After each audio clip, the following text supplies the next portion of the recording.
नमस्कार साथियों, आज अपने विस्तार पूर्वक बुद्धि के सिद्धांत पढ़ते हैं। इस क्लास के अंदर जो पहला सिद्धांत मैं लेके आया हूँ वो है यूनिफैक्टर थ्योरी, या अपने कह सकते हैं कि एक कारक सिद्धांत। एक कारक सिद्धांत बुद्धि का पहला सिद्धांत हम पढ़ रहे हैं।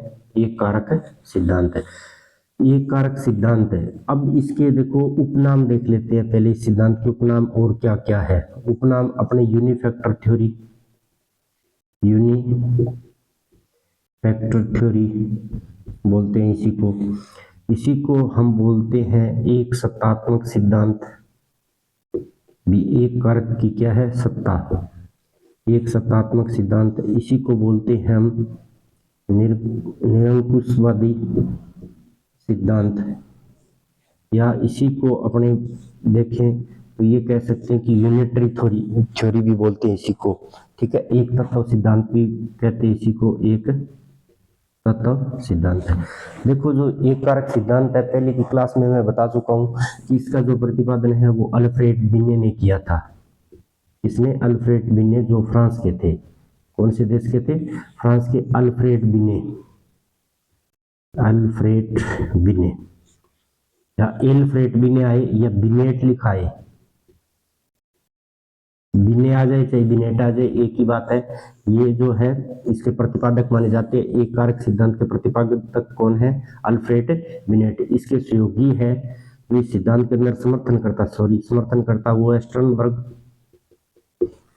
टर्मन और जॉनसन।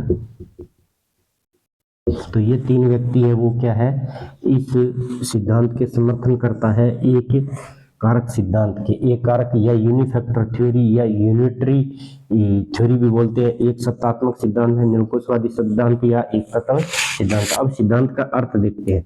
तो ये कहता है, ये अल्फ्रेड बिने कहता है कि बुद्धि है वो एक अविभाजित इकाई है। बुद्धि है वो कैसी है?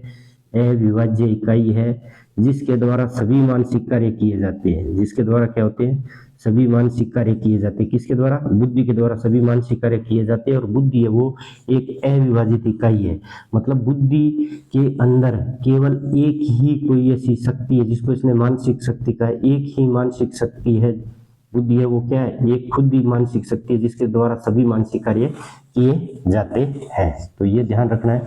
तो एक कारक सिद्धांत के अनुसार क्या है कि बुद्धि है वो अविभाजित इकाई है, मतलब एक कारक से ही मिलकर बनी हुई है बुद्धि। और उसने ये कहा कि ये है, इसको अपनी मानसिक शक्ति भी कहा है। इसी को इसने क्या कहा है? मानसिक शक्ति कहा है। एक मानसिक शक्ति द्वारा कह सकते हैं कि सभी कार्यों का क्या होता है? नियंत्रण होता है। तो वो बुद्धि है, इसमें बस एक इतना ध्यान रखना है कि बुद्धि है वो अविभाजित इकाई है।